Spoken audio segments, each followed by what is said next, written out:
Today's Sunshine Note is titled, Taking God for a Fool. But the Israelites acted unfaithfully in regard to the devoted thing. Achan, son of Carmi, took some of them.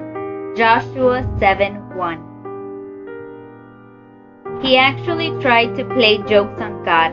My friend Mike had heard somewhere that God knows everything we are thinking all the time and that God always knows what we're going to do as well. Mike decided that God may know what other people were going to do, but he was sneakier. He was going to trick God. He decided he would change his thoughts suddenly in mid-thought and confuse God. Jumping on his bike, he rode down the street thinking only about bikes, when suddenly he switched his thoughts immediately to baseball. Ha, he thought, I'll bet God didn't see that one coming. That was totally unpredictable. As silly as Mike's game was, through the centuries many people have tried to trick God. Achan was one of them. Before the walls of Jericho fell, God had specifically told the Israelites that they were not to take for themselves any of the gold or silver that they found in the city. Instead, it was all to go to the Lord's treasury. He warned that if anyone did, the entire Israelite camp would be made liable to destruction. So I don't know what Achan was thinking when he stole a beautiful robe, gold, and silver from Jericho and hid them in a hole in the ground under his tent.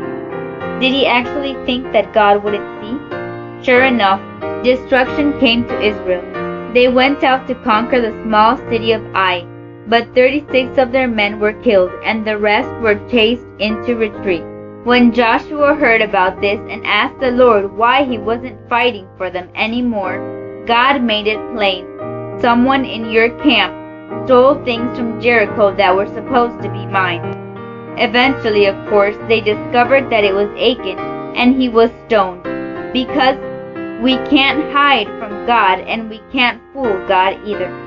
What about you? Have you been trying to fool God? It sounds silly, but we do it all the time. We try to sneak little sins past Him. He won't notice. Or we try to pretend that it doesn't matter if we break His laws. Does He really care that much? God is serious about sin and His law. So serious, in fact, that He went to the cross to rescue us from the result of disobedience. In fact, in that light, we ought to take what He says seriously too. May God bless you today.